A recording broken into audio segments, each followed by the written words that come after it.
Hello and welcome to another episode of How to Be a Movie Snob. We're so happy you came to join us, guys.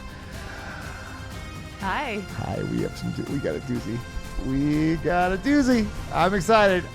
Maybe a little too excited. Guys, but before I get there, I am joined to my right by the lovely, the mystical Mariah. Hello. Yes. Yes. Magical. Multi-talented. And from afar, the polite, the always punctual, the possibly parallel parking Pat. Not the last one. No, you don't Definitely parallel not park? the last You one. don't I avoid it. Do you It's just not why you purchase a car that drives Don't- itself. doesn't so that- you your don't have car Or yeah, have let a it park button? itself. Yeah, you have a car that literally does It that for does, and that is nice. But typically, avoid. Really? I go, nope, we're not gonna fit. That's funny. Get out of here. How do you feel about? Because you worked on the farm. Did you back things up? Was that like your least favorite thing? Yeah. I mean, I can do Wasn't- it. Yeah. I just don't Wasn't enjoy Pat the doing guy it. that ran into the truck No, I think it was Pat. That with was the Zach. arm, Oh, Pat, did you? the combine arm? No. No, That was Zach. I don't think that was me. Yeah. I almost. I remember I you did jumping too squish- far over the side before. Yeah, I might have missed the truck for sure. Oh, for But- sure. And I squished the side of a swather header a little bit, but Martin I did hammered that out. That was fun. Nice. That. I did that too. Oh, that's great. And then I almost took out the shop with Uncle David watching me in the old swather. Like I Okay. missed it by like this Okay. much, and he said, "Well, he gave me a look." Yeah. that He I didn't thought say that was much. close. Wow.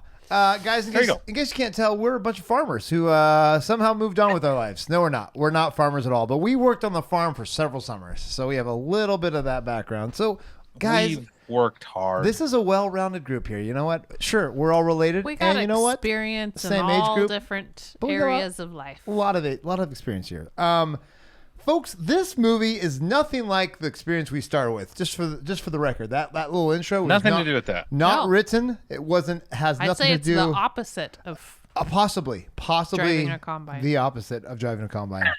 I have nothing to do with this. Nothing to do with it.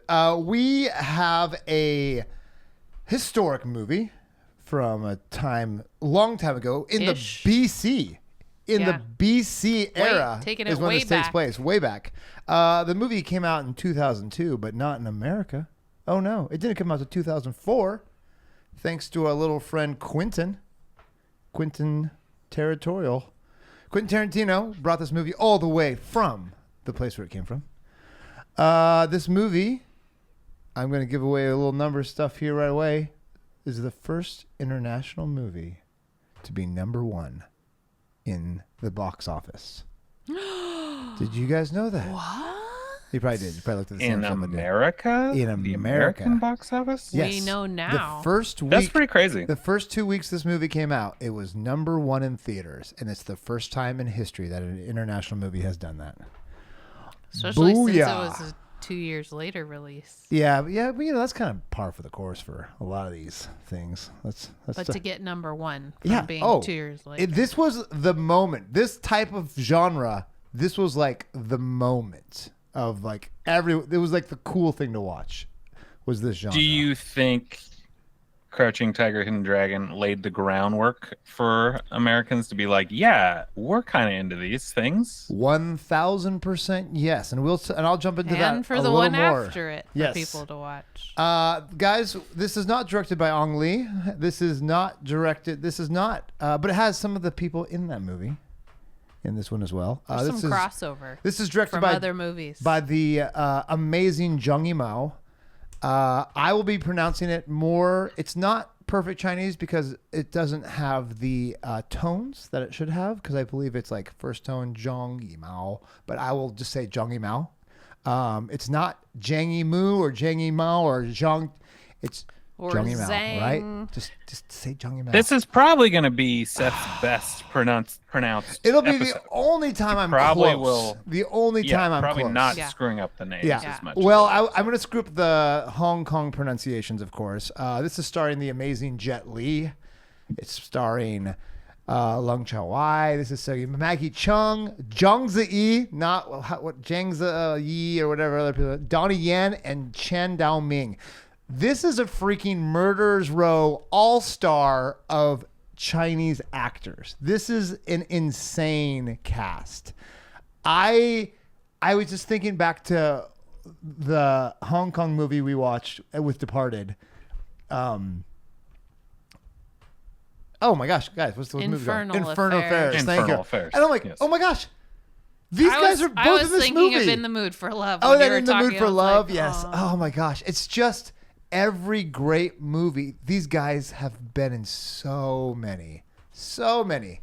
And this is kind of like Zhang Ziyi's like second big movie, and she's kind of like the forefront. This is before she did Memoirs of a Geisha, which most Americans know her from. Is this like the golden age of Chinese cinema? It's a moment. It's the moment in America where I feel it was at its peak, at its absolute height. And guys, if you can't tell yet what movie we're watching the movie Hero. And it is also known as Ying Shang, which is the Chinese word for hero. But this is a 2002 movie that came out in 2004, thanks to one and only Quentin Tarantino, who loved this movie so much he got Miramax to like finance it.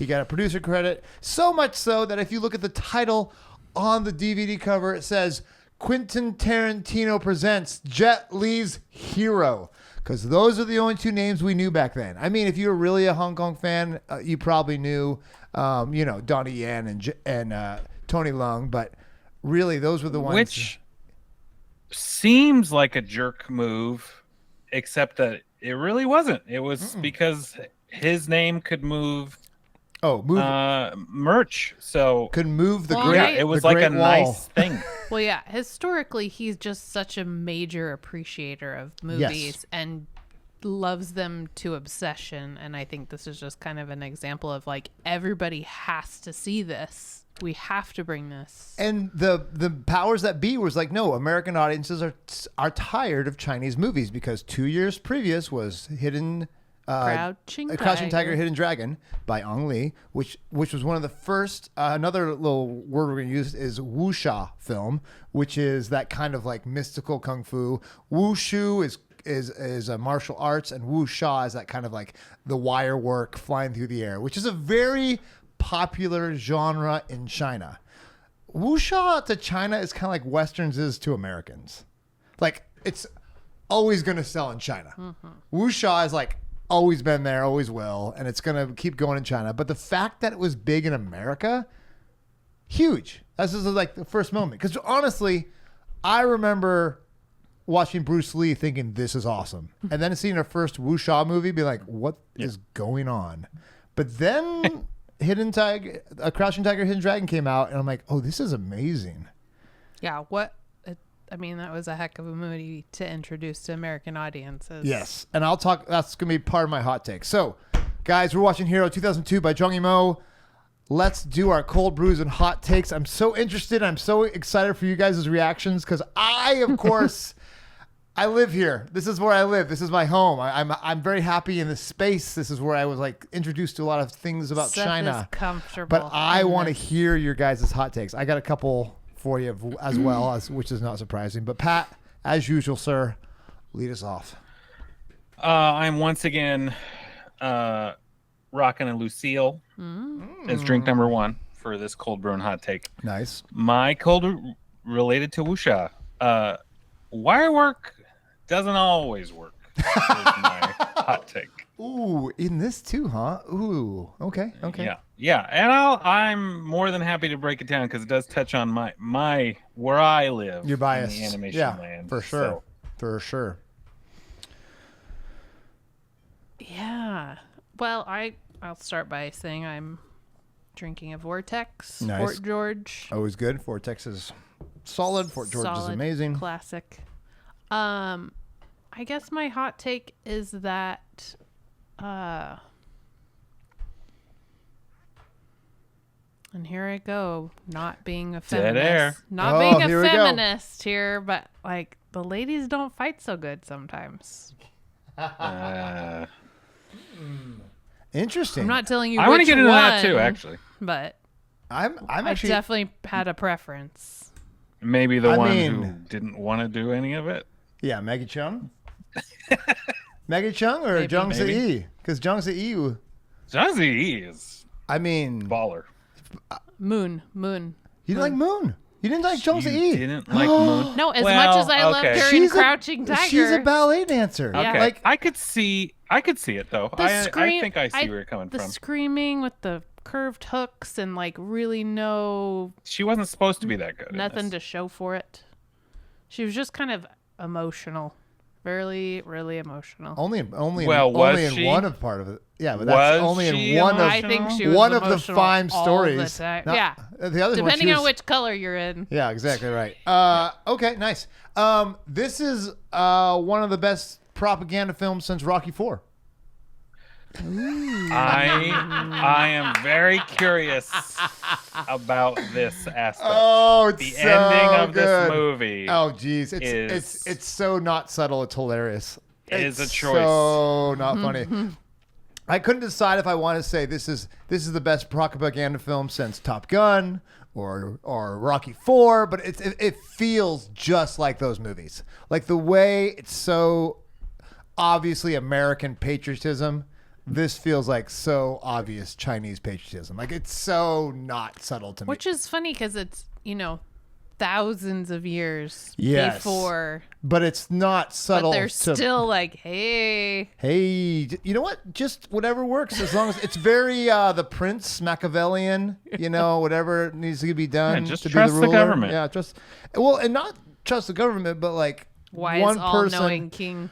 Another way you could compare it Sacrifices to, must be made. Mm-hmm. or the Dark Knight, Batman, who goes above the law for the greater good, and one person has the power. I mean, let's just be real. It's not just a Chinese thing here, folks. We do this in superhero movies all the time. So my argument is like, yeah, we can't. My big takeaway was like, this is a lot more propaganda than I remember it the first time. Maybe just because I'm like, oh, I've lived there for a while. I kind of get the feel now. And when I first saw this, I just moved there, so I was like, oh, cool, this is amazing. Yeah. Yeah, so we'll get into that. Yeah, We'll get into that a little I want to bit. get into that. We'll jump into that a little bit. Also, I understand that the snobby choice is Hidden Tiger, Crouching Tiger, Hidden Dragon. Hidden But crouching this is so much more fun to watch. There's almost no beat it misses. I don't know. Some There's people- almost no. I turned on because I watched both, and I realized Hey, okay. I watched that. I watched the latest with Zhang Yi Mou, and I also watched another movie which some people say is kind of the influence for this, but it gives away kind of the whole point of it later, which is an old Japanese film from our I favorite. think I Yeah, came you know what I'm across talking about. We'll go along with that as well. So I was doing a lot of watching of some cinemas that I hadn't seen before, and I still pick this over Crouching Tiger, Hidden Dragon because Well, that's why it's on your list. it's you know. so much. I was getting insecure, and You hot wanted take. to back it up by Oh, rewatching. 100%. Like I was Yeah. hot take number 3. I first found this dubbed in English, and it's almost unwatchable. It's almost unwatchable. I watched so him try to start it in English. I and was he was so just horrified. angry at just the first scene where they come up to the guy, because the tones in Chinese have such a different effect when you know it's a Chinese word to someone saying, "The emperor is coming."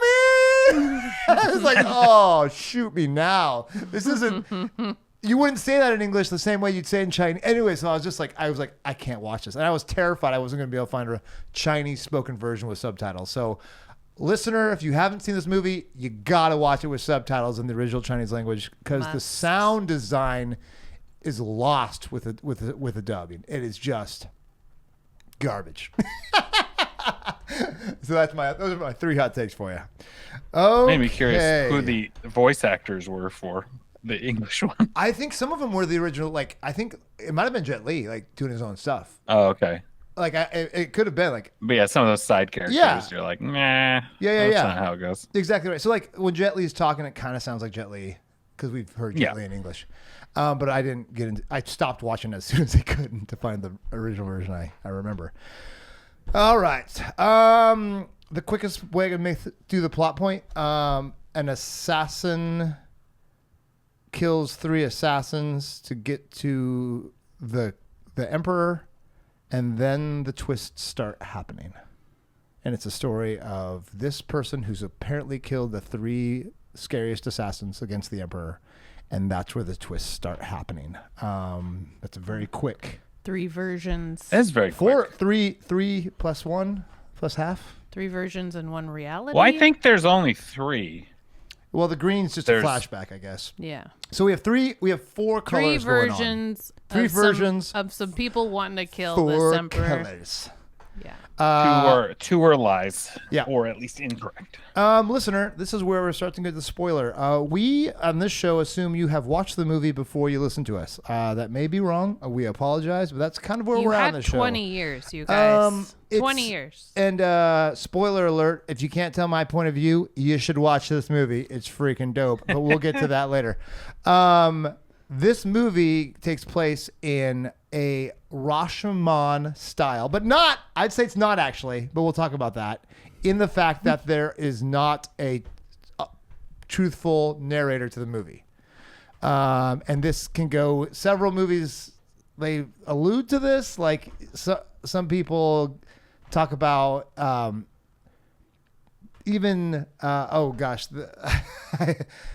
right where I go down the story where he tells the whole story about them being the robbers, the creepy guy. Oh, Usual Suspects? Usual Suspects, where you hear a whole story and then you're like, wait a minute, what was that? Was true. Kaiser Sosa.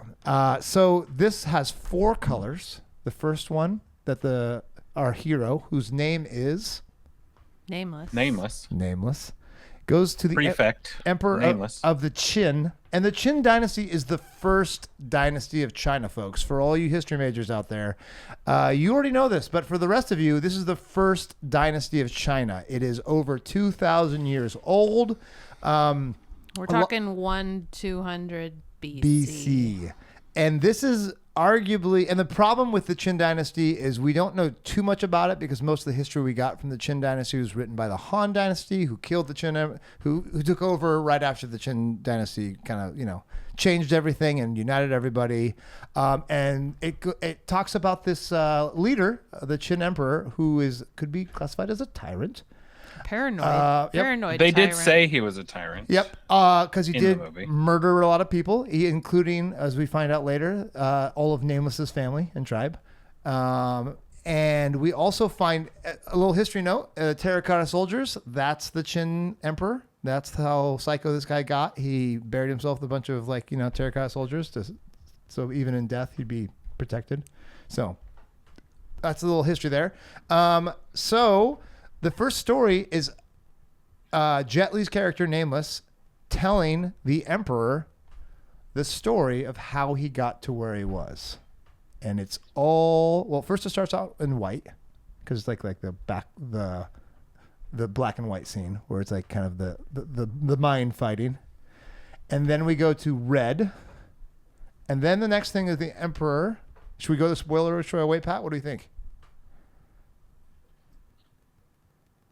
I don't know. I don't know which way we should go.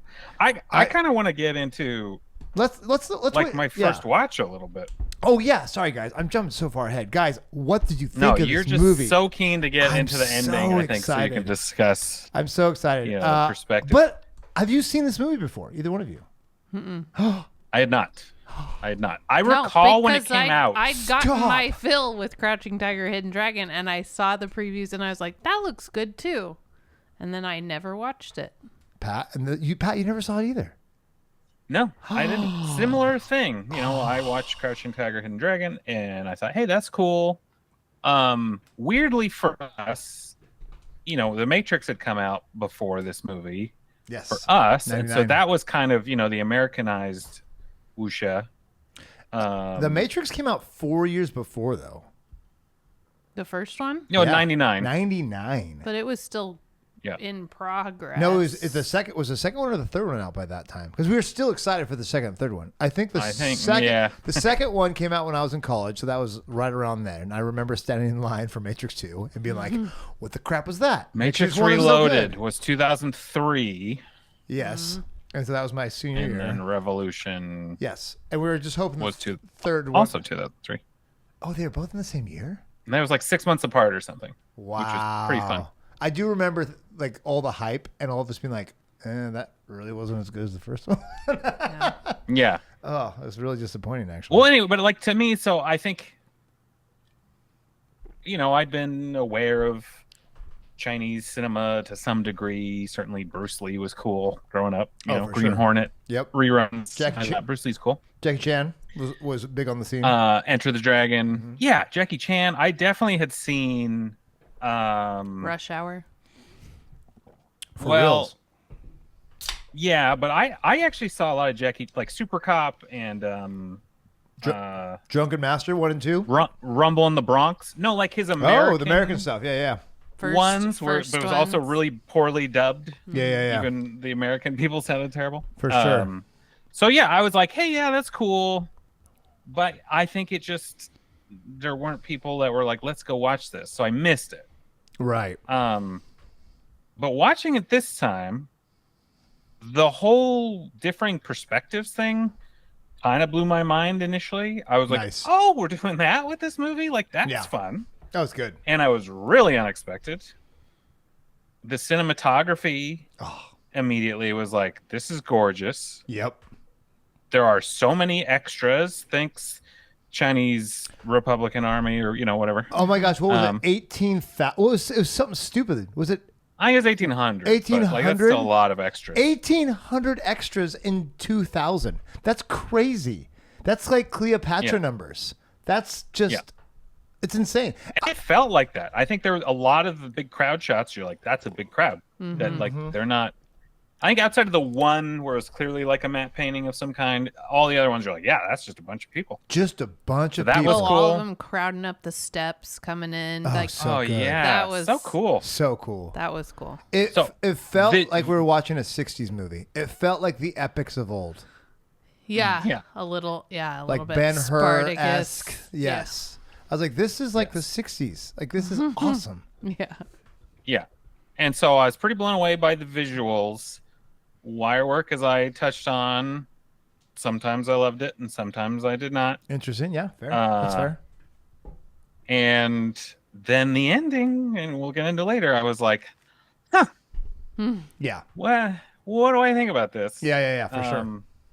But it was surprising how epic it was in scope. Yeah, for sure. And the amount of like scenery changes, also with the different perspective, was really cool. Yeah, there's a ton of like the visuals of it are amazing. Yeah. And then it's kind of like, do I like how this all wraps up? TBD. But yeah, I was very pleasantly surprised. Not that I expected it not to be good, but it just took more creative chances than I expected, which I liked. Yeah. For sure. Okay, Ryan, what do you think? Where are you, Mariah? I'm so excited. I was pleasantly surprised. I thought, oh, this is going to drag. I don't want to read again. Like, this is, But no, as soon as the story unfolds it hits. in colors and that's not what really happened. I know these people, and then all of a sudden the story goes into a different version in a different color. Mm-hmm. I was really locked in on that. Like, I loved the use of color. I loved the different versions. It was all really entertaining. I think, unfortunately, and this should have been my hot take probably, is that the Emperor, as basically the plot, he basically leads us through, gives you the entry into the next phase of this movie, is probably the least likable character. Not because I just felt like he was just so blah. He didn't really offer much. He was just kind of talking and cocky, and For sure. I wish there'd have been another person to lead you through. I wish there'd been more of like a Puck kind of, Shakespearean guy that's, getting you from this part to this part. But other than that, I thought the visuals were great. I loved the different versions. I loved the colors. I kept thinking, like, is this how I wanted it to play this like, which one would I have wanted to be like the true?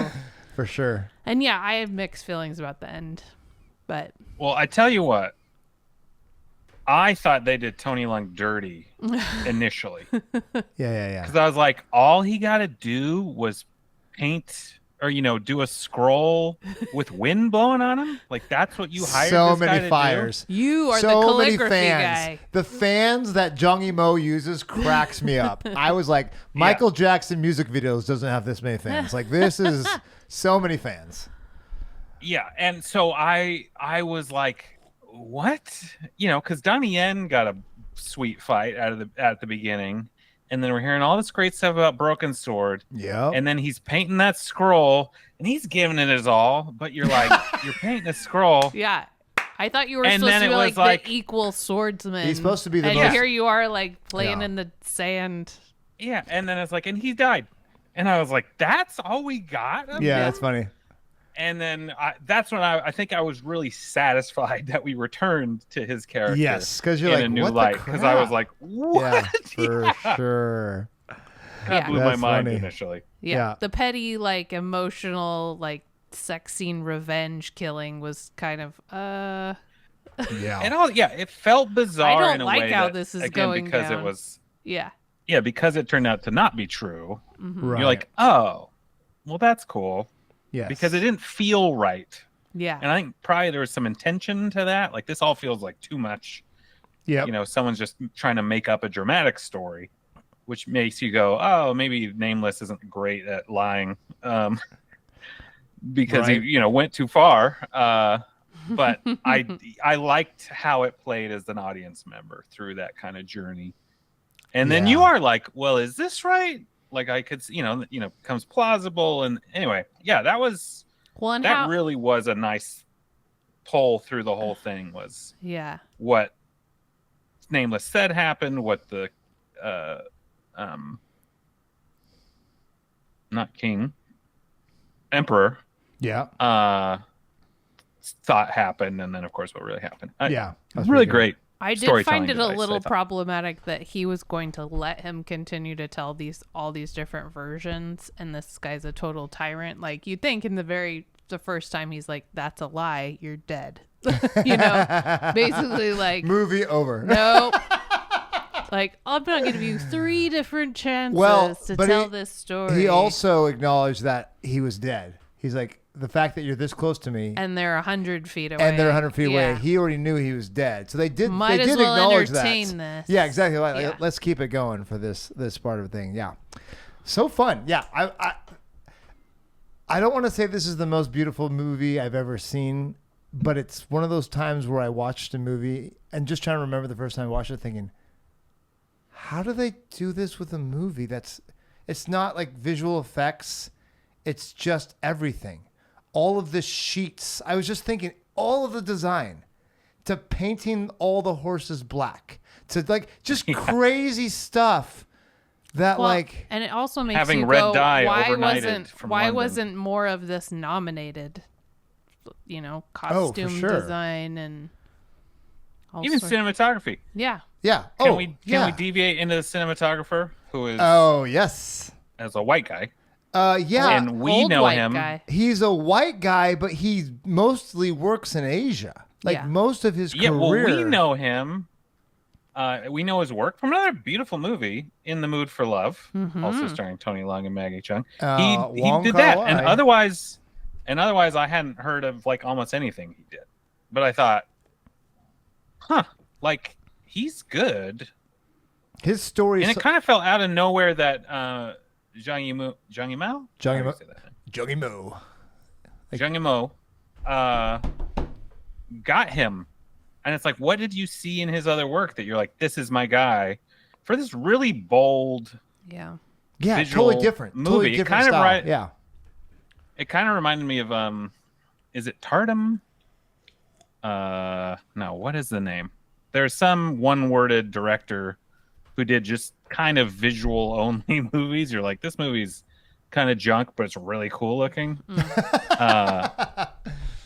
It had that with more, functional story. Are you talking about Great Wall? Because Zhang Yi Mou had it rough there, right? He went big. Yeah. It was not a big win, all right. I knew we were gonna get here. I knew we were gonna get to the. Okay, there we go. Tarsum Singh, who did his movie The Fall, which is like very cool, and dumb.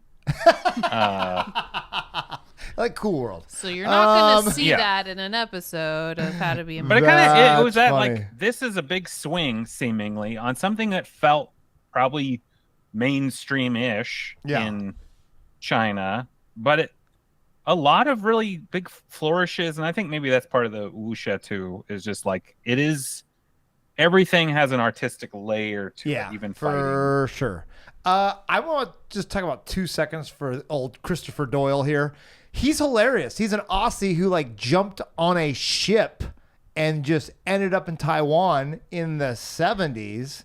And then he just like, because he's got like a Chinese name. That's not an alliteration of his name. It's an actual like 3-character Chinese name because he got that like when he was in Taiwan. And so he literally got into the biz in Asia. Like that's where he got into the biz. So he's like this guy who wasn't anything cinema at all in Australia, but like only because he moved to Asia and just kind of got connected in that world. That's how he became this amazing cinematographer, which is so fun to me. I can kind of see though how you get immersed in that culture and you see all that beautiful that you would at least take up photography or, I could see how that would. Oh, it'd be awesome. I'd be like, wait a minute. You left here a little punk, and now you're like an award-winning cinematographer. Yeah. What? Maybe he always had the eye. He just didn't see the right country until he got there. It's so funny. I just thought that was great. Because he just reminds me of all the backpackers I've ever seen in Thailand. Just coming through, and he never left. I've really been. I really want to direct. I can see that. He's that one guy that actually. Sure, bro. I'm gonna take it back. There, I was looking through his filmography. I actually have seen some things. No, you did. He did the remake of Psycho. Pat, you've seen some things, but I've seen some things. The remake of Psycho. Yes, he did. And then Made with Jon Favreau and Vince Vaughn. Ooh.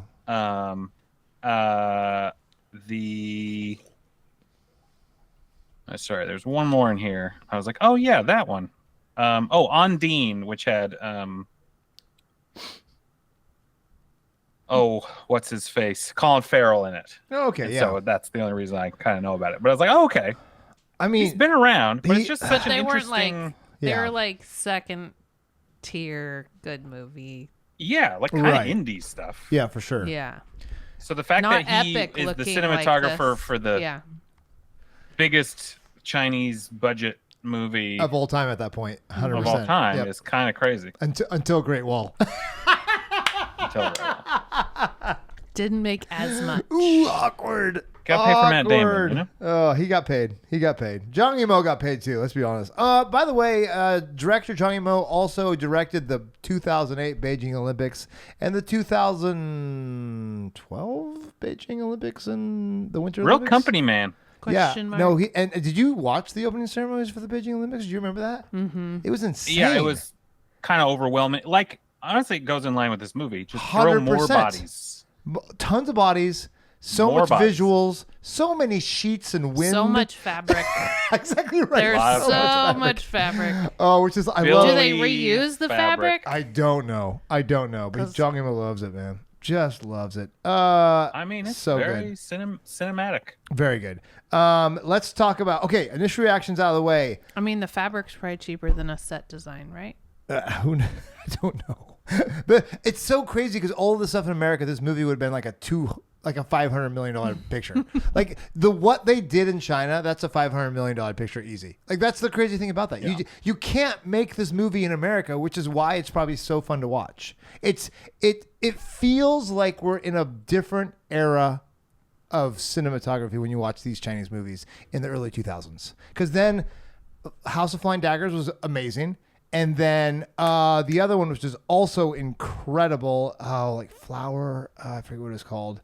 But it just, the visuals are just ridiculous. And so you just can't do that in, is it The Flowers of War? No. Anyways, I'll figure it out here. You're probably thinking of Kung Fu Hustle. I love Kung Fu Hustle. You should. That's a great movie. That is a great movie, but that's for another day. Have you seen that, Pat? Yeah, it's very fun. Oh, it's so fun. Next week I love we'll be that. Next watching week, Kung Fu Hustle. No, next week we go. Nope, my turn. It's Mariah's turn next week. Okay, so let's jump back into this movie. Pat, I almost want to go with like the questions you had. I do want to point out a little bit about Zhang Yi Mou's like life. He's 73 years old. He's the same age as my mother.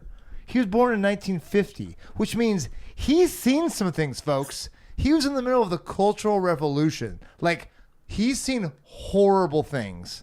And he's part of like kind of the new wave of directors. He's literally like the first class of like they reopened the film school, and he was like 20 something. Like, he was kind of old, 29 or something.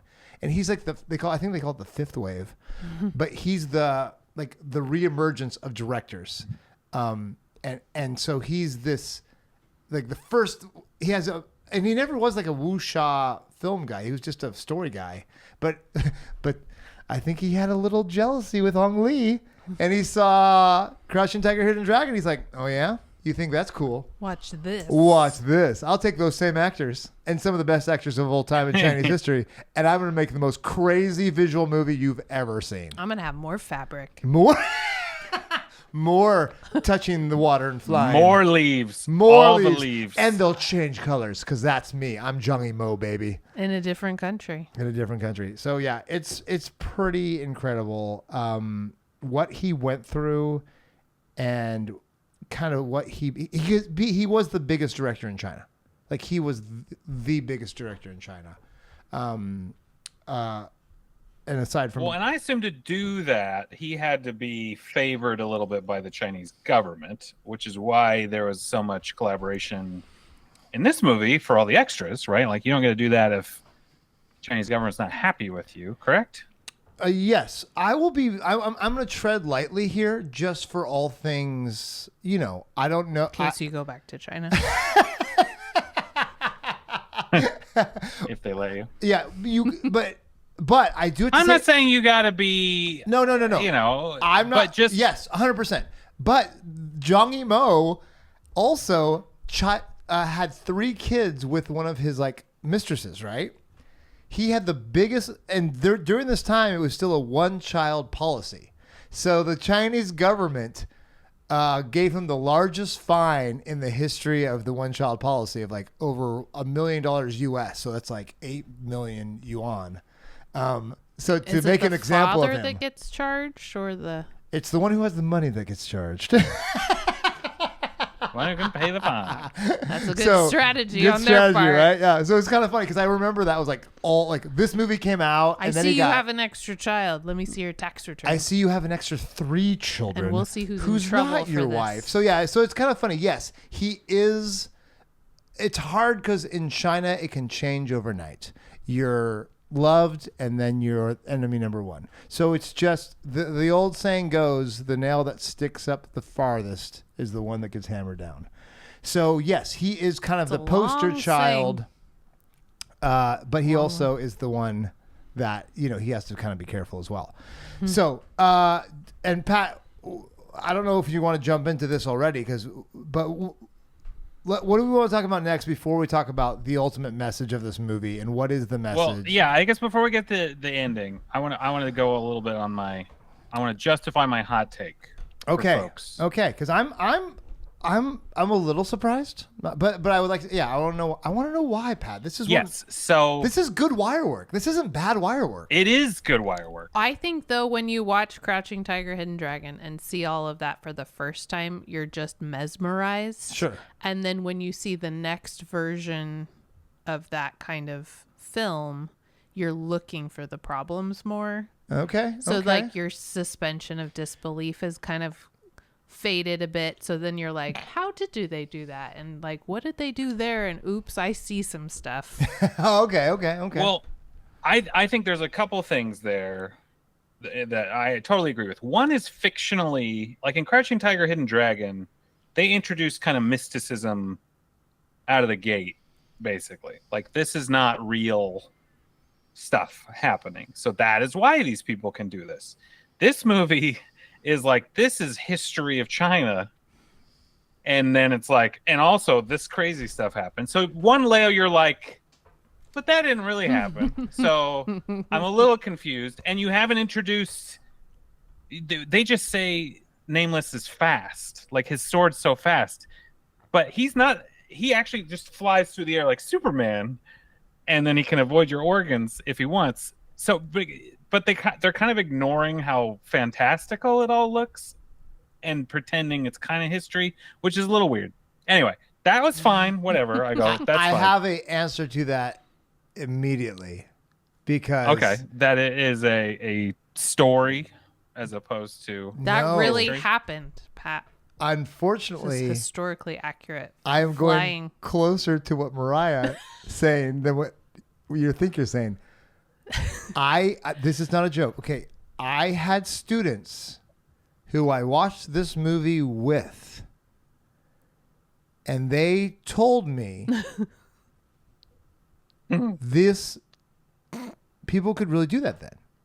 Like, this was their back then they could. Yeah, like this was if you lost the ability. Then there was the evolution. 100%, like the Confucianism.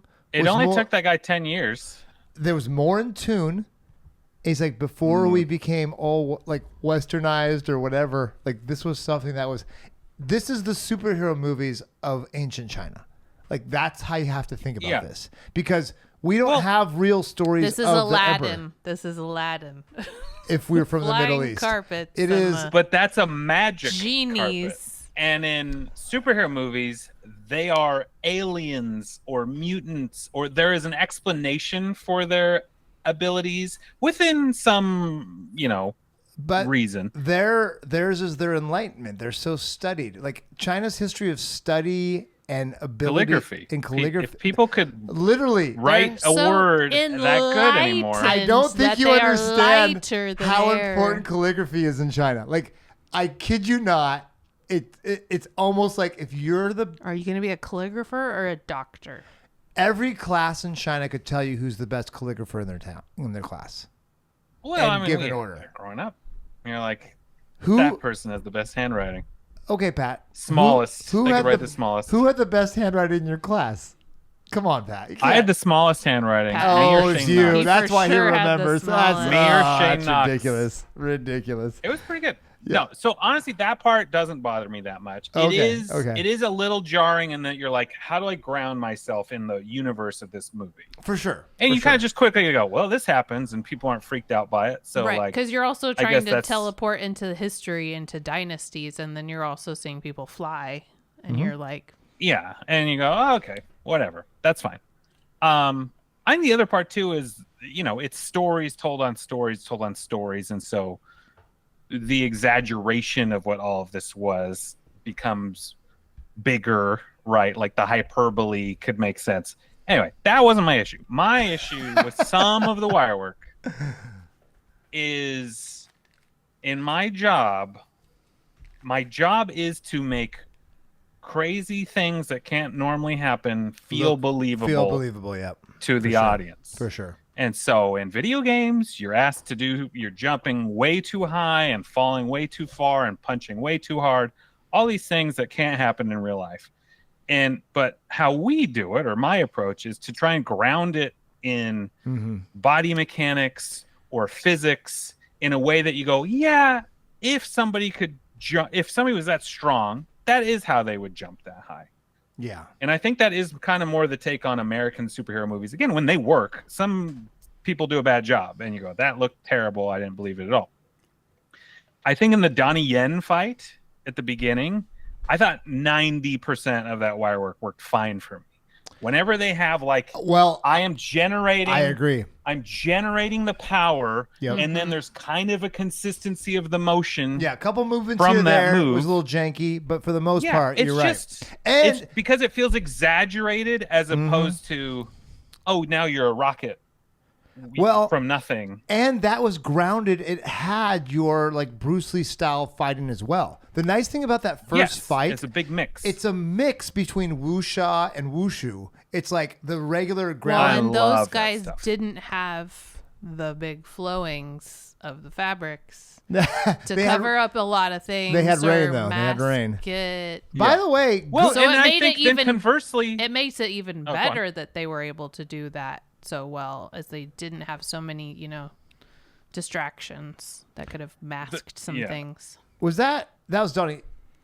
That was like the first time that guy had fought in like years. By the way, I think really Donnie Yen. Yeah, I don't think he'd done a movie where he Wow. was done whoosh in like 10 years, and he hadn't done wire work in like 20 years or something He was like great. that. He was like Rocky. Yeah, the only Speaking of bummer. Rocky, Also, I wish we didn't. I wanted more of him. I wanted more Donnie Yen. I know. I He's felt so good. like that was really they got good. rid of him too quick. I was like, Well, doggone it. because also too, in this as the story develops, like he's alive somewhere, probably. Right. Maybe. Yeah, Right, because he didn't right, actually exactly We're die. assuming he got 'Cause the everyone- stab in the right place. Wait, guys, right? spoiler. Nobody dies except for Nameless. Sorry. Wah, Yeah. wah. Well, and maybe a except for- billion villagers and calligraphers. First of all, there wasn't a billion back I there. do wanna come There's back to only the a few calligraphy 100,000. So yeah, keep going, Pat. With so So talk much about the other exaggeration. scenes.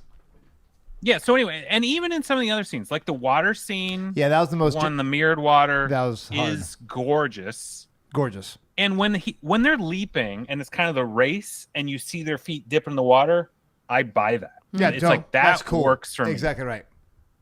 It's when it's just kind of like now when you see them drop and then raise back up Yeah. or something, you're like, "Ugh, oh, didn't do it well. that's not how physics work. Yeah. It's like, if it's straight or it's a slight, there's just subtle things where I go, I believe how ridiculous this is in the universe you built, and others where I go, I would have you reanimate that because Yeah, I'm yeah, seeing I had something wrong. I had more trouble in that scene with the excessive sword dipping in the water. Like, how many times are you Yeah. just gonna Shot dip underneath. it just so, like? Pretty cool. And then the little I water get it, fight, one- and it hit her face. Yeah, once or twice it's fine, but they just kept going to another dipping sword, dip. They're fighting with their hearts. They also but only no, had 2 hours a day to do that shot. Oh, that's crazy. 10 a.m.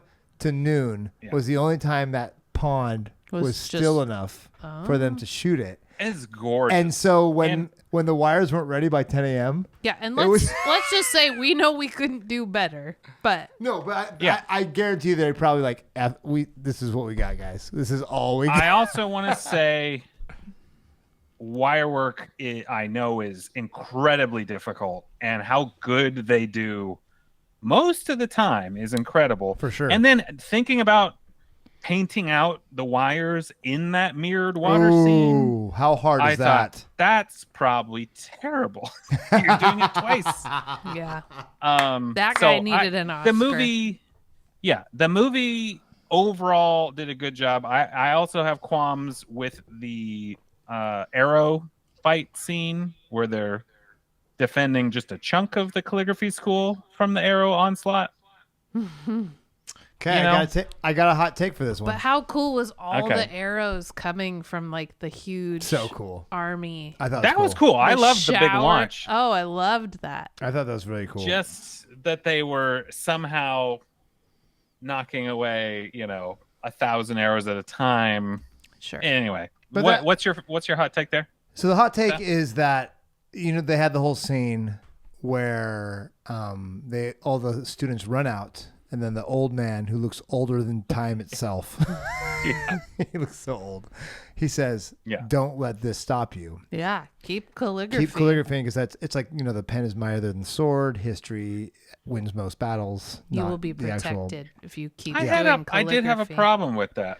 So one hot take is by them when they are actually doing the calligraphy to like when they focus in, it also knocked away the arrows in that kind of surreal like supernatural way like that the written word does.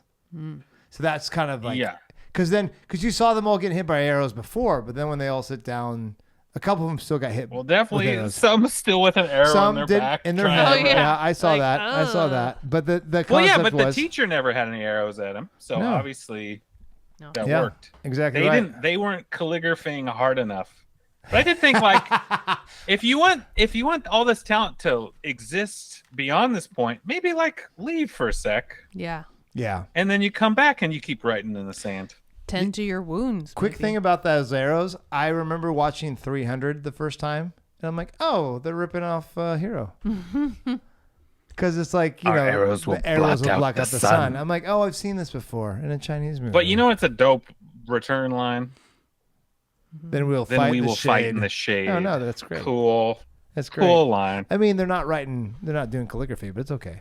Frank Miller. Yeah, nobody's doing any brain work. No one's doing any brain work in that movie. A lot of ab work. But yeah. So that's my hot take again. Nothing against wire work. When it works, it's the coolest thing because it enhances the motion. And there's some bits where you're like, oh my gosh, that was so cool. Yeah, it just didn't always work. All right, let's. Can we dig into the ending? Really? Let's talk into a couple of the influences first. So we've already talked about like the fact that this is like Zhang Yi Mou wanted to have a cool wuxia movie to be like, hey, Ang Lee, you think you're all hot stuff? I'll show you cooler stuff than that. This is kind of like the blockbuster version of Crouching Tiger, Hidden Dragon. It's like I'll do it more flamboyant and more crazy and more stylistically. That's kind of like, what he's trying to do. But then the other thing that people use is they talk about Rashomon a lot, about the narrator. And if we haven't done narrator. We haven't done Rashomon on the podcast because we've already done a lot of Kurosawa movies. But this is where you have 3 different warriors telling the story of the same event. And all of them are different because they all do their best to make themselves look better. Right. Well, and we all tell stories differently. Which is great. And that was in 1950. Also very Kurosawa-esque is the use of constant movement. You have water, you have sheets, you have all these movements all the time. Very similar calligraphy to sticks. It's calligraphy sticks. It is. It's very Kurosawa-esque when you think about Seven Samurai and all these other movies that you're like just a lot of movement, a lot of rain, a lot of things going on here. Well, and going from the big epic scenes to the conversation between two people completely still. Very, very, and I don't know if he like acknowledges that, but I think there's definitely a lot of influence for sure. Yeah. With his style, and so now let's get to the heart of the matter, which is what is this movie about? Pat, lead off with your questions or thoughts, and then we'll kind of go from there because I am jaded beyond jaded for a lot of different reasons. So the decision. So I guess I misunderstood initially when Broken Sword is trying to have Nameless not kill the Emperor. Okay. I misunderstood why he wanted that. And then when he was like, I'm going to give you 2 words. And in our version, yes, it's our land. But in the Chinese version, it's under heaven, I believe. Yep. And so, see, I didn't get that. Or Xia Tian. So it's like, okay, well, wait a minute. And then even Nameless being like, this decision is going to kill a lot of people. Yep. And then he just eats these arrows because those maniacal, that was really creepy. All the people yelling, murder him, or whatever. Yeah. Really was disturbing at the end. It's like he's like, yeah, trial. do it. Did it not feel like Jesus-esque though? That was the like savior moment. That was the only time where I'm like, this feels the most that became Caesar. Judeo-Christian mess. That's the only time I've seen that in like most Chinese films. I'm like, because there's no reason to kill him except for that all the people are telling you to kill him. Like that's Well, yeah, and so then it became like as an like he example, washes he his died hands. Yeah. as a whatever, but buried as a hero, and I'm Named like, hero, yeah. Wait a minute, what? Yeah. Like, Yep.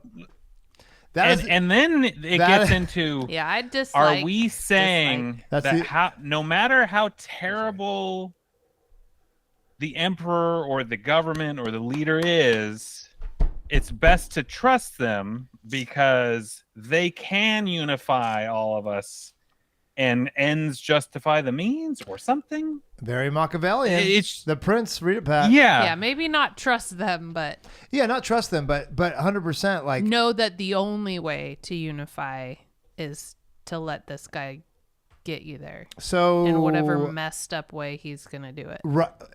Sure. And yes, not wrong. But Well, the that's all I whole needed to hear. the whole Not conversation was the convincing of Jet Li's character, right? Like that was the whole movie. Yeah. That was the whole movie. So that in the climax he decides not to follow through. Correct. So the movie.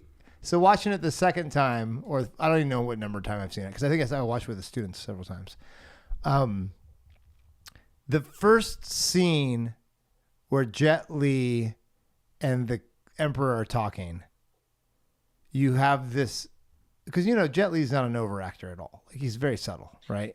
Mm-hmm. But he has this like he says his lines and he looks cool. Yeah, that's sort of Jet Li's range, and I'm okay with it. Me too. So there's this one part where the Emperor says, I don't know why they do this. They should all just have one language, one thing. And you see Jet Li go, huh? Like literally does like this. You're going head to turn, conquer other people. Well, not that. It was when he was explaining why the character for Sword has 19 versions. Yeah, it's 19 words. But like, also, that even felt like contradictory because we just watched these calligraphers basically die for their work, and now we're saying you guys all get wiped out anyway. Yeah. Yes. Your language might not be the one that makes it. And so your sacrifice is meaningless. Yes. Yeah. It's just like what do you want from me, movie? For the greater good, Pat. For the greater good. But so we can all understand each other. When I watch this movie, I see, look, Jet Li is changing his mind from the very first time the Emperor and him talk, and you see that from the very first time the Emperor, because it's the things the Emperor says in between, like when he's looking at the character, he's like, I get it. It's this, and this.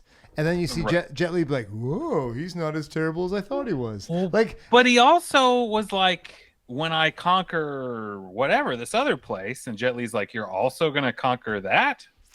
Yes. So and it's I thought that was like, well, that's bad. That sounds bad. And I think Jet Li thought it didn't sound good.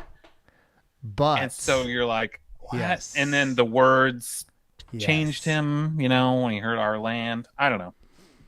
I don't know, Seth. I walked away going, you probably should have killed that guy. Probably should kill the Emperor. Yeah. Seemed like bad dude. Yeah. And if he didn't, the Emperor shouldn't have killed him. No, for sure not. It should have because what did he do to be murdered? He lied, I guess, to the Emperor. He didn't try to kill him. He attacked the Emperor. Yes, he didn't really. He jumped at him and he gave him his sword back. He intended to. That's attacking, Pat. I feel like it was just a failed ending to the Battle of Wits. Like Vicini didn't die. Yeah. Like it should have gone the other direction. Okay, you ready? But they're sitting there.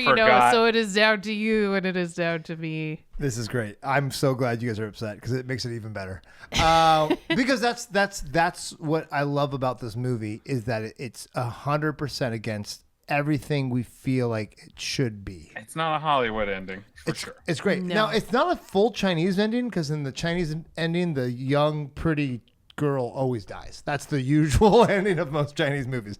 But this one, Zhang Yi somehow she did lives. One time in it. Yeah, I feel like she that was missing that too. She probably should have. She died in the Yellow Leaves. Two versions. Fight. Yep. Two versions. Yep. Zhang Yi is out. She's out. But that was not the most tragic thing because it was like, as far as all the things go. So I had a conversation with another student at one time, and I said, who is the hero? And who did they say? The Emperor. The Emperor. The noble and wise Emperor. Mm-hmm. Because he united China and built the Great Wall to defend us. And First of all, the Great Wall is a Western construct. Let's just say it right now. If it wasn't for Marco Polo, the Chinese didn't care about the Great Wall. Isn't that a funny thing? Like the Great Wall was literally something that Marco Polo wrote in his writings, and then the Chinese people were like, "Oh, Westerners really dig this Great Wall," because there's like no history written on it, because they're just like, it's a fence. It's a long It's a big walk. fence. I mean, it connected just because it happened to connect eventually, but that's not, whatever. But now it's like everything China, Great Wall this, Great Wall that. So it's kind of a it funny keeps thing. dragons out or something. Yeah, but it wasn't even like Depending on which movie you watch. But they were all. That's like it's a Marco Polo thing. It's not even a China. Demons. Anyways, that's a funny thing that like.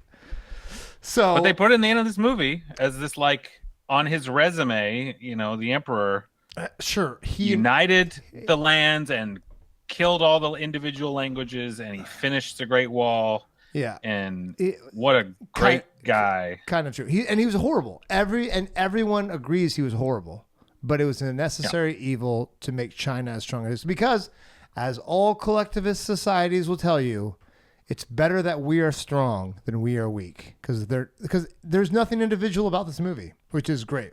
And to be honest, Nameless, if he really found, like, I believe the Emperor, he found something to die for, he's willing to, like, he's a badass character still. He's still this guy. Well, a lot of people are willing to die for things in this movie, which was Right. cool. Although kind of, because they were all like, well, you're going to stab me where I'll heal in like a day? Right. Literally hours later, I'll be fine? Okay, then that's the fine. irony they of sure this. put a lot of faith in him. They did. Yeah, And they he- could have killed him. Yeah, And for sure. he put a lot of faith in the Emperor. You know what I mean, guys? Because we just need one good dictator to take care of us. Have a That's little faith the in name me. of the game. And obviously, this has a lot of connotation to it. Obviously, not just the first Emperor of China, but then, Few more. the next leader of the Communist China, then the next leader after that. So there's definitely some connotation to justify China being. It's more important for China to be strong than for me to succeed as an individual. That's what the movie kind of tells you, Yeah. and it's not subtle. No, it's kind of Well, the large and flashing Zhang Yi lights Mou, that he's like, says, no, "I this am is China." not. This is not a Chinese pro Chinese movie. It's just a movie, which he probably has to say. And he just happened It to just get happens the to Chinese shine a People's favorable- Liberation Army Yeah. to guest star in the movie. Hey, You know? the Japanese got the Japanese army to star in Godzilla. I don't see the difference here, guys. It's the same sort of thing. Yeah. Actually, it kind of is. Well, and Buster Keaton got the National Guard to star in the General. Confederate movie. I mean, what's Yeah. who's So, throwing you know. stones now? So yeah, People just want to be in movies. They just want to be in the movies. whole thing. We'll be Exactly on the wrong. wrong I- side no, of history. I- Let's do it. I felt it more this time watching it than I did the first time. I was like, oh, this is 100% like. I've heard other people say, like Stalin-esque or, dictator-esque. Obviously, like this, you believe in something making us better despite and there's so many just concepts, like the Confucian concept of like giving up self. There's this lovely term in Chinese called 吃苦, which is just eat bitterness. And it's just like it's a character trait. If you're able to just eat bitterness and it's for the greater good, it's always for. And the term that is always used when I heard people talk about China, 我们的中国, like our China, 我们的中国, like our. They never said China. Mm-hmm. And meanwhile, us in the States were like, oh yeah, the U.S. Yeah. Well, so it shouldn't be very shocking to us that in the end, the revenge plot, that you did this to me, I'm going to get you because you are the bad guy, not succeeding shouldn't be that shocking. But still felt so still shocking. hurts, It though. still hurts your Western sensibilities. You're like, Yeah. why? Why? Which Well, is I why, think- Well, and Because also like the we- weakness of Broken Sword and like his, giving up the mission of revenge. The disappointment but that he this didn't. He didn't give lady up. friend He feel. saw. But that's what she thought. Yeah, for sure. Like you could And have done I think this. I interpreted that, again, American lens, as like he became kind of like peace and love, man. Like Yeah. too much killing. More killing doesn't Interesting. fix other killing. That's This is interesting. just So going I to start a felt like- war, and thousands Huh. of people are going to die more Yeah, because like- of that. Interesting. Right. I felt like he went hippie in a way that I appreciated in the He context was of the movie. more Like enlightened. I'm That's unwilling. funny. Yeah, Yeah. I'm unwilling to keep fighting for things, and and he literally drops his sword. I'm unwilling to fight with you over this anymore. I'm going to show you how much I believe in this by literally not fighting. Yeah. Yeah, interesting. And so that I was interpreting it that way, and Huh. it's like our land, and to me that has a very it's all of ours, you don't get to control us kind of vibe to it. I don't know. And then the fact that it's under heaven, and therefore maybe more like there's no end to what we will take over. It's like everything is us. I don't know. It became hard to We are the feel Borg. convinced.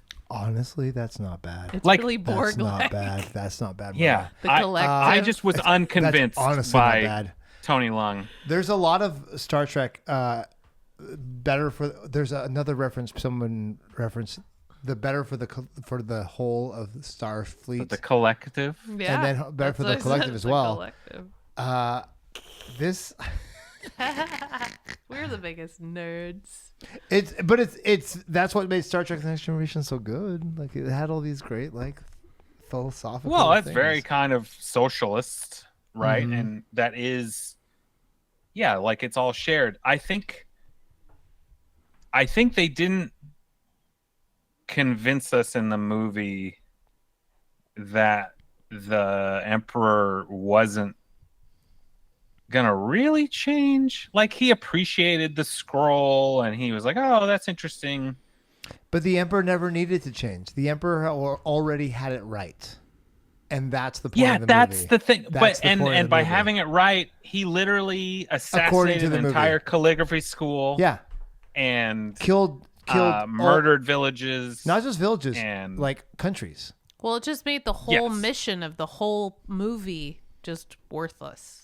Like in the end, none of you are going to succeed in any of this. Or- none of it matters. Scheming, Just Or given. even sword better, poking. even better. Not only is it worthless, but you guys have been wrong this whole time. You didn't understand the whole purpose of. Yeah. And you ready for this creepiness? Under heaven, Yeah. like this is God's. Like this is God's. Well, so like they call the emperor Yeah, it's like God's plan. the lion of the dragon. This is the line of the dragon that was always going to be, and you should have understood that before. And so but again, Part of it's kind of depressing, Seth. well, in all of Asian cinema, it's always cyclical. It's not the Judeo-Christian like going towards an end. So it's very hard. So I remember watching These are all. Yes. There are many dynasties. It just Yeah. recycles. It recycles. And the joke is like the Chin Dynasty, which this emperor was started, changed everything, united China, and everybody hated him. He was a tyrant. And then the Han Dynasty killed him. And then And- suddenly he was turned into this great conqueror, No. builder, hero guy. No, they talked crap about him. They said he was a horrible tyrant. But then the Han Dynasty is one of the golden dynasties of China. That's so the Han people of China are considered the real Chinese, and it's the dynasty after the Qin Dynasty, and even the name China comes from the Qin Dynasty. So that's the irony of this whole thing. So he united everything, and then the Han Dynasty said, because this is the We can do it better. well, no, the irony of it. So China has you have the dynasty that's very short and changes everything, but everybody hates change. So they get so mad that you change everything, they kill those guys off. But then you know what the next dynasty does? Keeps it all the same. keeps all the changes that the dynasty before them made, and then they last for like 500 years. And then another dynasty comes along and it's like, you guys are corrupt. We're going to change everything. And then they change everything, and everyone hates change. So they get killed. I don't like you having power. So exactly right. And that's literally like, you can go through the history of China and it's all down to these dynasties. The super short dynasties are the ones that change everything. And the dynasties that last 500 years are the ones that just kill them and then grumble about it. But then got all the rewards for the changes that the dynasty before them made. Yeah. So that's the fun thing about having a long history. They've seen it for 2,000 years of these change, prosperity, change, prosperity. And that's kind of a fun, it's an interesting thing, especially because the Chinese people, nothing is lost for this movie on them. They're like, oh yeah. He was horrible, but he united it and he served a purpose. We're all Han, so we're not horrible people like him. But we understand that he exactly. Thankfully, he did all the hard stuff for us. The right choice. Exactly right. And he was a real meanie. It had to be done. It's terrible, honestly, but it had to be done. That's the same message for the person who started the People's Republic of China. He wasn't a good person. No one ever says he was. But then he started it, and then the people after him, Deng Xiaoping, then made it so everyone could make money and everything else. So you have Mao's the bad guy, the Gang of Four is the bad guy, but he was necessary. And then Deng Xiaoping and then the people after him made it a prosperous time, and it's cyclical. And so the ironic thing is the China now is anti-dynasty, but it still has that same mindset of like, you still need this powerful person to unite China, despite what horrible things he did to China. It's kind of what was necessary because China's a big country, a lot of cultures, blah blah blah blah blah blah blah. It's crazy. It's crazy. So when I watched this movie, I was like, oh my goodness, this has nothing to do with the first emperor of China. This has to do with recent history. That's all I could think of. And when they said that the hero was the first emperor, was the emperor, I was so confused because obviously it's not in the movie. Obviously Zhang Yi Mou, like, it's called hero because Jet Li's the hero. He's willing to sacrifice his life for the bigger purpose, which is China's power, China's well-being. Let's say well-being on the positive side. But man, yeah, and I think there is something to. There wasn't a plan post killing the emperor, right? And usually in tyrannical power situations, someone else maybe worse takes over. It's kind of a very Russian thing right now. In reality, what would have happened had he actually done that? Why are you bringing up Cuba right now, Pat? That's messed up. But so it is. You kind of go, yeah, I don't really know what the plan was, other than that guy was bad. Because there's 1,000 people in black robes, seem pretty awful, around him. Yep. I don't know what they were gonna do. Exactly. But these super smart assassins didn't really have a follow up for the plan. And historically speaking, like, it was the Han Dynasty that then did take over eventually. So it is a very it's interesting, but because this era is not really known, we only know it's such this picture of China, the Chin Dynasty, the terracotta soldiers, all these things that is so China, very evocative, China, but yet we don't actually know, which is why all the fun WuXia. And it's arguably the best wuxia movie ever made. That's another thing that's kind of fun. It's like the pinnacle of like when it became internationally. So it's very fun. Is it the snobby choice? No, I still think Crouching Tiger, Hidden Dragon is the snobby choice, but I still love how this felt so quick. It felt so good, easy to watch. Like I liked the story. Oh, it was great. I liked the plot better. I guess I didn't like how it ended, but I liked the idea of it all. It was a cool narrative structure. It was interesting. I think it didn't convince me of whatever ideology it wanted to convince me of by the end. You're like, exactly. I don't agree with these choices. No. Exactly right. But you still enjoyed the movie. It's problematic, but I like how they got there. Exactly right. And that's what I do love about it, because as much as I watch it, I'm like, oh. Yeah. I disagree, but this is dope. Yeah. I mean, I find it funny.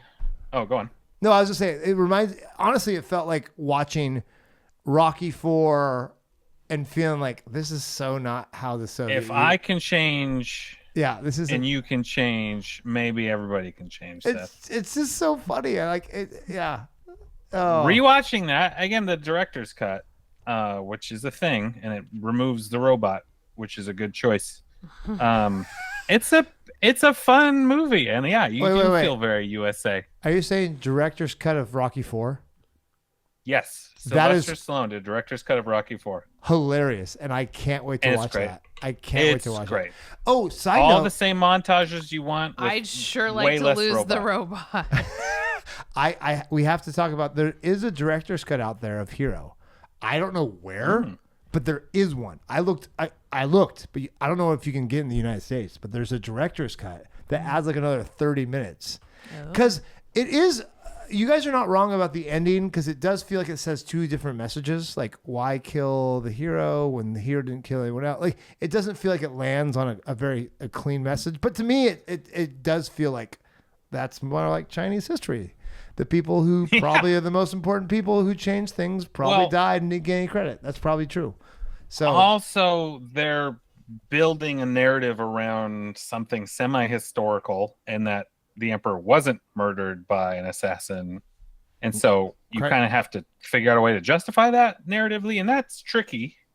And I think they did a fine job in that scenario, but you kind of go, I don't know if I totally believe this. Yep. Yeah, for sure. Can we switch to some fun facts? And I want to start. Fun facts. Let's go, baby. There actually aren't too many I had. Mariah, maybe you have some more. I'm very curious, and this is very American. We have Jet Li on your cover of your DVD box there, or your Blu-ray box. We have Jet Li and then ZZ Yang or Yang ZZ. Zhang Yi. How do you say it? Zhang Yi. Zhang Yi, who is very tertiary in this movie. Yeah.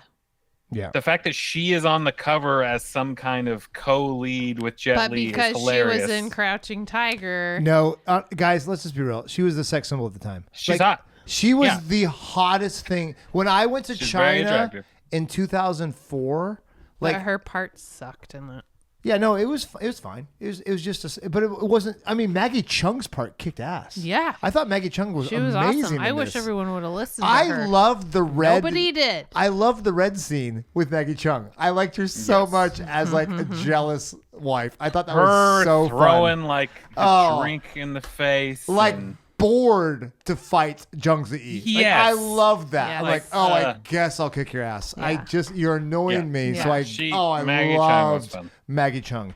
No, but Zhang Yi, everyone was talking about Zhang Yi in America. Well, I don't know if you guys were in America, but in China, like she was, like, it was scandalous at the time because she was like dating a Frenchman, not a Chinese person. Like she was like, but she was the hot ticket in 2004. She was Brad Pitt, Jennifer Aniston, like hot. Like she was the thing. Yeah. So, yeah, no, that is 100%. You have this old fool Jet Li, because Jet Li is old in this movie. Let's just be real. He's not young. He's old.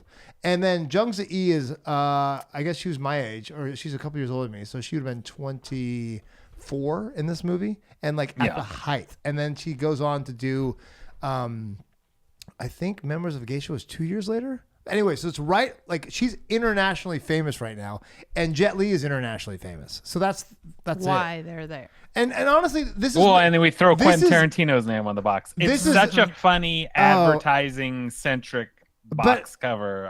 I kind of love it. Maggie, how horrible. Yeah, it's true. And Maggie Chung, she never got big in the States like Zhang Yi did. She never had like Memoirs of a Geisha. And as much as I love Donnie Yen and Tommy Leung, you kind of got to be a Hong Kong guy to like really know who they are. Yeah, it had to be in the Ip Man. Exactly right. And even Tony Leung made a resurgence lately because for sure he's in some Marvel stuff. But that's like he's at this time, like you had to be like a pretty good cinephile stateside to know that they're like dope actors. Yeah. And actresses. So Zhang Yi and Jet Li were the two quote unquote biggest stars in the movie, even though Zhang Yi is like still coming up on her career, but she was just at like who's hot at this moment, and it's Zhang Yi, so she was killing it. Yeah. Yeah. So yeah, that was a little It was weird. deviation. I She's just the realized, least important character of all the main characters. Yeah. For sure. There's a different box cover that's got the lineup of all of them. Yeah, that it's is on the not back. that. On the It's back, on the it back. does. That's the correct one. Where No, she's on the side. It's literally like Yeah. the same photo, just with more of them. Yeah, it's all 4 of them, and then there's one where you see the emperor like with like a on top there Faded too. in the background. Yeah, it's gonna be funny. So speaking of, we oftentimes do alternate casting. Did you guys know what the alternate casting was? Potential. No, please tell me. Jackie Chan was offered the role of the emperor, Oh, that but dope. turned it down. How weird, crazy would that have been? I think I might have liked it more. I would want have to liked to see seen a it. refilming with And I've been him. like, That conversation. I trust Jackie Chan, Yeah. like he's got me. Yeah, I would have been cooler with the ending if it had been Jackie Chan. And then what a murderer's row of star power So good. if he had done the movie. Mm-hmm. Oh, it'd been crazy. That'd been crazy. That would have been fun. Yeah. So Yeah. a couple of other things we already touched on. Sorry, Seth. No, I go keep for it. interrupting You're good, you got a baby. point? Do your thing. Do your thing, baby. We got to get through these facts. yeah, Come we're- on. Yeah. We had as Seth mentioned, there was only 2 hours for this like lake to be absolutely still, so it's mirror-like, and so they were up at like 5 a.m. prepping for those 2 hours of shoots. Also talked about the Chinese People's Liberation Army. 18,000 actually is the number. It was that I 18,000. Wow. 18,000. 18,000. That's got to be a record. That's a lot of people. That's got to be That's a record. a lot of people. So I wasn't crazy when I started to say You that. were not crazy at all. When you said billion, we knew it was wrong. But 1,000 seems. Yeah, that That's was great. hyperbole. That's still big number, though. Yeah. It's a big number. 18,000 is like more than people go to like Timbers games. Yeah. Sorry, Timbers. I mean, maybe it's more. I don't know.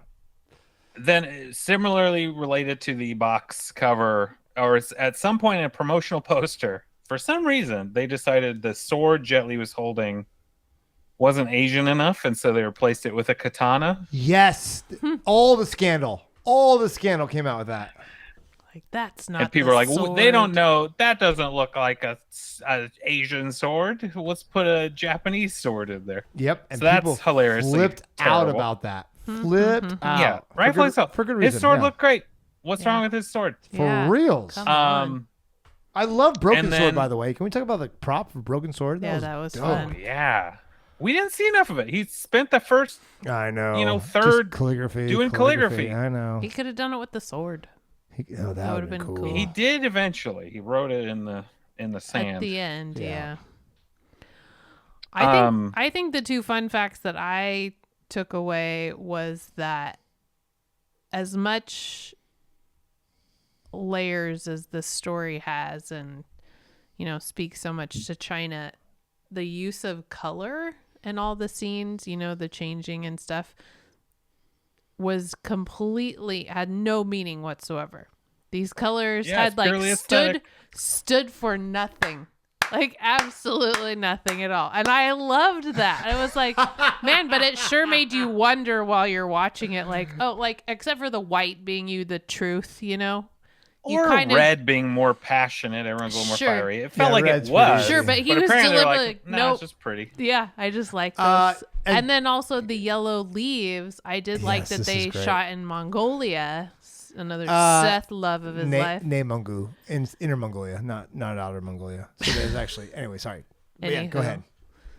To get the colors just right, they had Yeah. to go to a specific place and time. Yeah. I'm like, I don't think they went to Mongolia. They went to Inner Mongolia, which is part of China. Anyways. Yeah.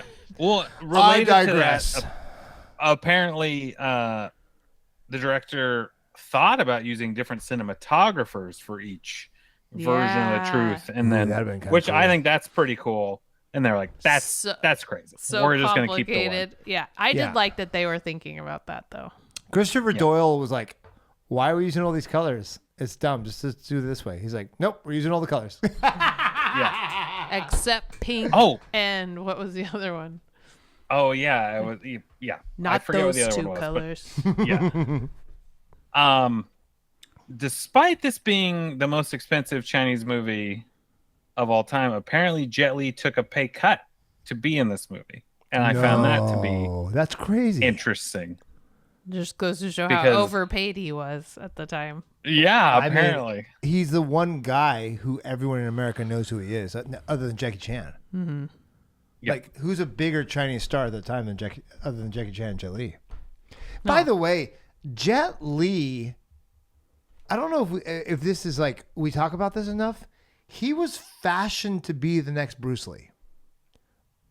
He was literally, from the moment he was in the show business, he was made to fill the void of Bruce Lee. From even doing, like, one of his best movies is the cover of that Bruce Lee movie where he fights the general. It's amazing.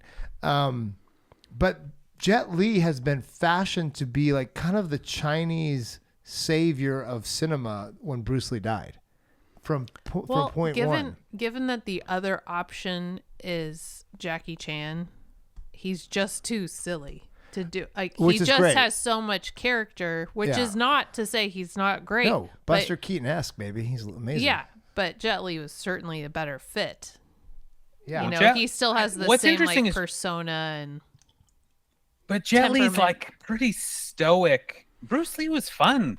Bruce Lee had a lot of personality. I think Bruce Lee is more close to Jackie Chan. Disagree. 100%. Jet Li is like a robot. I feel like disagree. Bruce Lee was funny, but not as No, he not was- as Jim Carrey like as Jackie Chan. Yeah, he you was know, a- like he was He's funny not like a because he was comedian. trying to be. Yeah. He's not even that funny. He's he's- like, he has sarcastic. Although I don't know He's got if a Jet big Li could be personality. funny if he tried. He's got a He- big personality. Yeah. For sure. He changed the way we look at Chinese martial arts, but for sure. And Jet Li is like the cold-hearted killer. I'll give you that. Yep. But when you watch Lethal Weapon and you watch The Green Hornet, they're kind of similar. Jet Li is kind of the one guy who's, Wow. just Yeah. saying. I mean- just saying. Agree to disagree, Seth. Agree to disagree. Anyways, we'll go down. But there. I do like me some Jet Li. Oh, Yeah. I like them all. Like that's the thing. But it really was like the vacuum of Bruce Lee being gone. Yeah. Like China was like, oh crap, what do we do now? Jet Li. Here. I've never seen Jet Li fight with a ladder, though, in a way that Jackie Chan did. So I didn't see Bruce Lee fight with a ladder the way Jackie Chan did. Maybe Jackie Chan's Jackie the best Chan. ever. I don't know. can we just saying. talk about how awesome Jackie Chan is? He's Is pretty that okay? freaking awesome. Let's talk about Zhang Yi, and even though Mariah hates her fighting, Jet Li. Oh yeah, I want to get back to that. Jet Li complimented her. He's like, I've been doing this since I've been like 5 years old. I've been learning martial arts since I like 8 hours a day. And she comes in with her ballerina knowledge, and she looks as good as me. It's ridiculous.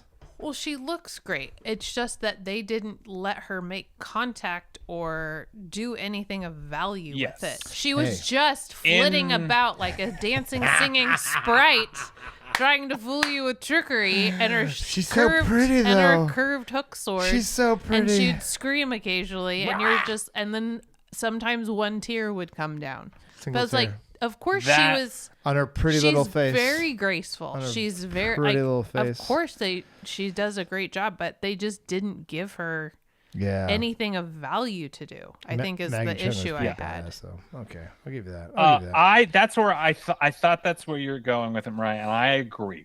It's not her like I think character she's was bad not- at what she does. I just no, don't think they she gave was meant her to be an anything to do. apprentice Yeah, and therefore not very good. She's the least interesting And character. in she the was movie, more for sure. fiery, and so yeah. But she also was awesome in what she was allowed to do. But like she was not meant to be as good. Also, I don't hate the emperors as much as you do. I thought he didn't was. like him. I liked that he was kind of He's standoffish. He was more because he was thoughtful, but he still was paranoid. Like that was kind of a fun thing. The other fun thing I just want to mention is the fire, the candles in front of him. talking, like letting him know like how Yeah, this was going. what They were twirling, and then they go one direction or the other depending on how the Yeah. conversation was Together. going. I thought that was pretty cool. That There's was just a She was lot like, of these candles tell me that you're here to kill me. And you're exactly like, right. "Do There's they?" there's just a lot of things in this movie that I thought was just attention to detail, over an abundance of color, ridiculous number of it's just I you just don't felt see like he movies was like some this. like boring, eccentric guy shut up in this. Like he was just he's a member. That's weird. the thing. Okay. He wasn't as character. So actually, speaking of just performance, Should have been Jackie Tony Chan. Lung. Okay. Tony Lung the man was amazing. the myth, the legend. He's so good. Love him. Of course. Do we have any doubt though? It makes you in wish each we of would his have done In the Mood characters. for Love. I know. It he's just so felt good. like he was so nuanced. Everyone, like the rest of the movie, kind of is broad. There's something about Chinese acting sometimes it's like pretty broad, and Tony Leung's so naturalistic, even when he's going kind of big. I just really appreciated his performance. He's good. He's really good. I liked all the performances. I was very happy. I didn't feel like a beat was missed until the ending. I feel like it kind of sizzled out the end. But the whole time I was watching, I'm like, this movie still has it. It still goes boom, boom, boom, boom, boom. I'm interested in all the characters. Sure, Zhang Yi gets a little more boring when she's not sleeping with Tony Leung. But other than that, like, the beats were great. I felt like from moment one until the end where they try to like have two different messages and it was kind of like waffling a little bit. I was so impressed of how much I followed. Because when I watched Crouching Tiger, Hidden Dragon, I'm like, okay, let's move it on here, folks. Okay, I get it. This is more Snob. That one is more deliberate. We understand. It's very deliberate. It's hard to start with this movie and then go to that movie. Right. I bet if I start with it's slow. I'm like, this is so boring. Yeah. But that's why You're just like, but Michelle Yeoh's great. So Michelle Yeoh's so good. So, anyways, let's final take, guys. What's your final take on this movie? I don't think it's made your top 10s, but are you surprised on how good it is compared to, as far as martial arts films go? Where does this rank for you in martial arts films?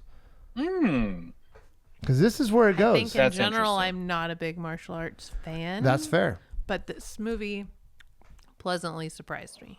Nice. I'll take that. It really did. It was good. It was an easy watch. Hmm. It was. I loved the plot.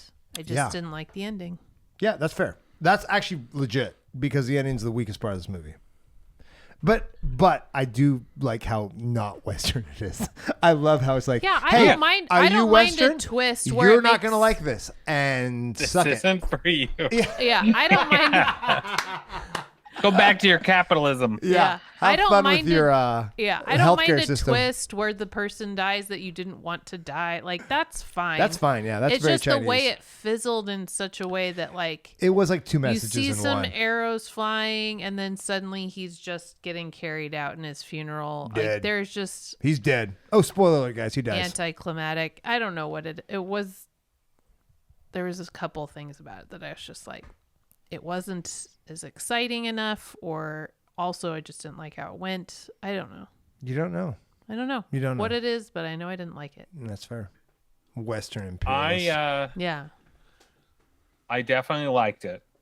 I mean, it'd be high-ish in my martial arts movie. I'm trying to remember. I'd say I was just reminded it was Jackie Chan's first strike that he fights with the ladder, and that scene is so good. great. So good. I was so shocked by how pretty this movie was. It's one I of the was pretty- not expecting that. One of the prettiest movies so ever made. Gorgeous. It sure For is sure. very pretty. The scenery, the cinematography is so cool. And feels like we hit all these corners of China, or beyond China. Literally all And you're corners like, of China. that's Yeah. really cool. Yeah. And that was shocking. So definitely recommend watching it. It's snobby in an American way because it's not an American movie.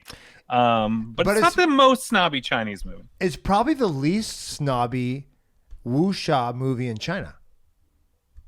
Yeah, that's interesting. You know what I'm saying? Because everybody saw it. Because Well, the they'd big already had blockbuster. the big and it was the biggest director, success. Yeah. the biggest actor, the biggest actress. Like it Biggest was literally budget probably. and the biggest budget. It was the least snobby movie in China, but for us, who we had to get Quentin Tarantino to freaking convince Harvey Weinstein to bring it over. Yeah, wasn't sure we were gonna Yeah, I know. mention That's his a name, bummer. but there it is. There it is. As much as I hate Harvey Weinstein, sometimes he had good taste in movies. He'd give Quentin Tarantino some. Or listen to the Ignoring right people. all of his life choices, Yeah. his film choices. Him being a horrible person who should burn doesn't. I like this movie. Let's just be real. Thank you. Thank you.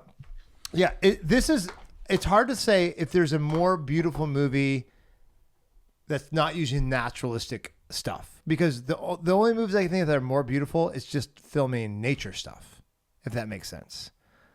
Because the movies this felt like they did that, but there was a lot going on in the nature. Yeah, but it was very, it wasn't like they got a cool sunset No, but it was like, let's go to a dope place with these interesting rock formations in the desert and do this wire work forest. I think the fact, that they collided both worlds so well.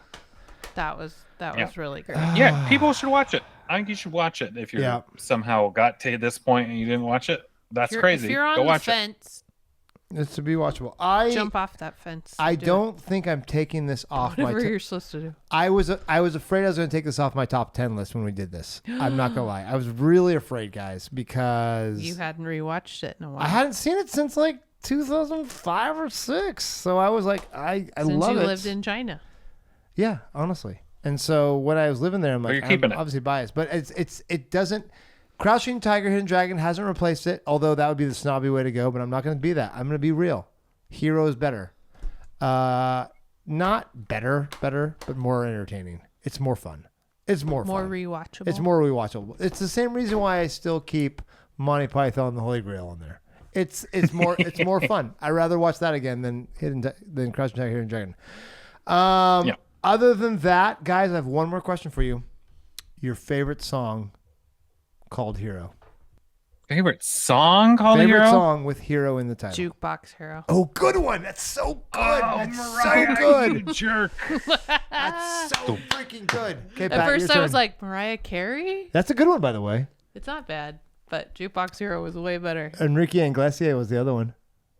I know. That's the one that popped in my head. Of course it is, Pat, because you are. And I'm like, no, not that one. Be a hero, baby. Yes. I got mine, Hero. Pat. I got mine. I cheated, though, because that's my question. Is there a Creed song with Hero? Yes! Something like No, that? it's Nickelback. It's Nickelback. Boo. It's not Nickelback. Creed. It's Nickelback. Just say Nickelback, I think that was in the soundtrack to the Ben Affleck Daredevil movie. Yes, it like was, which is so perfect. That's the perfect song for that movie, by the way. I don't know. Pat, I don't have a good one. I win. Mine is Foo Fighters. Oh, that's There good. goes my but Jukebox Heroes is legit. That is a good one from the Varsity Blues soundtrack. Yes, sir. Sir. Isn't there a Billy Don't Be a Hero? Pat, I got one for you though. It's in Shrek. Okay. It's in Shrek 2. Oh. Bonnie Tyler. Shrek 2. What? And when the heroes at the end of the night. I'm holding out for a yeah. hero. That is a good. That's a good one. That's a good one. I'll give you that one, Pat. That's a free. All right, I'll take that one. Okay, it's better than. Thank you. I mean, I like the Iglesias song. I think it's a legit song.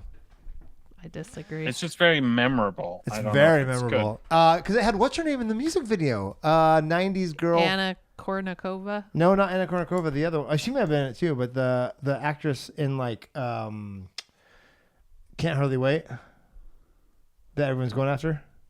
Oh, she's in it. Jennifer Love Hewitt. Jennifer Love Hewitt's in the Enrique Iglesias. Yeah, almost worth it right there. It's funny that I don't remember this. Yeah, it is weird. Weird. That's, you weren't a big Jennifer Love Hewitt. That's weird. Oh yeah, missed it. Mariah, Party of Five. I'm gonna give Mariah the W with a Jukebox Hero because that's legit. Foo Fighters is a second. Pat, you just didn't even show up. Yeah, I failed. Other than that, guys, I could talk about this movie for another 3 hours, and this movie I'm gonna have to edit the crap out of this. Teenage Mutant Ninja Turtles? heroes in a half shell. That's pretty good. Turtle power. Better than what That would be great. Better than what Pat came up with. Let's just agree I failed on the hero and the song. All right. He's not on my team for sure. I'm not as good at song bursts as you guys. Oh, Mariah all day. Dominate. We would dominate, you and me. Very Just good at leave me this. hanging. Thank you. Okay, guys, that's all. Heroes, the movie. Quentin Tarantino made it and directed it and wrote it. Just kidding, he didn't. But he presented it. He wished he did. He wished he did. Go watch it, guys. It's amazing. It's not the intro, but it is kind of like a moment. It was a cinematic moment in the world when this movie was all over the place. So go watch Hero. You won't be disappointed. It's if you're tired of American freaking run-of-the-mill action films, watch this. It'll blow your mind. Everyone constrained by gravity all the time. It's crazy. You won't even know. It's a mix of good wushu and wuxia. If you want to be You're disappointed by an ending, but like don't want to watch it on Netflix because all the movies on Netflix suck right now. Yeah. It's on you, Netflix. because you can't watch it on Netflix. You can't. You got to buy this damn thing. Guys, I'm Seth. Or rent. Mariah. And Pat. Like, subscribe, go check out our Patreon. Just kidding, we don't have it set up yet, but someday we will. We would appreciate your support so we can keep doing this. Other than that, guys, keep watching movies and keep trying to be movie snobs. Bye. Goodbye. Bye.